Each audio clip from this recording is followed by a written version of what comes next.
Ultimately নিজের ভালো থাকাটা খুব দরকার। যারা তোমাকে এখন পয়েন্ট আউট করছে না, যারা তোমার ত্রুটিগুলো ধরছে, তুমি এটা পারো না, ওটা পারো না, তুমি ভুল করছো, ওই করছো, সেই করছো, যেটা তোমাকে এরকম করে ধরছে, তার একটাই আমি কথা বলবো, তাদের কথায় কান দিও না। কেননা তোমার বাড়িতে যদি ভাত না চড়ে, ভাতের হাঁড়িটা যদি না চড়ে, তারা কিন্তু তোমাকে 250 গ্রাম চাল কিনে দিয়েও তোমাকে হেল্প করবে না। কেননা সেসব মানুষের কাজই হচ্ছে তোমার ত্রুটিটা ধরা। কারণ কারা ত্রুটিটা ধরে জানো? তারাই ত্রুটিটা ধরে যারা তোমার মধ্যে যে অ্যাক্টিভিটিটা কাজ করছে, তোমার মধ্যে যে মানে গুণটা আছে, তাদের মধ্যে সেই গুণটা নেই।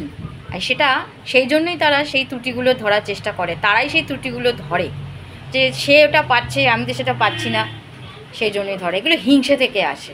তো কে কী বললো না বললো সেগুলো কান দিও না। নিজের যেটা ঠিক মনে হয়, নিজের যেটা মন চায় সেটাই অবশ্যই করো। তো অবশ্যই সেটা এটাও দেখবে যে তুমি যেটা করছো সেটা ঠিক করছো কি না, ঠিক সঠিক পথে এগিয়ে গিয়ে নিজের মনের ইচ্ছায় তুমি চলো। কে কী বললো এটা কান দিও না। মানুষ তো আছেই, প্রচুর মানুষ পৃথিবীতে আছে যে তোমার শুধু খুঁত ধরবে, সেটা হিংসে ধরবে।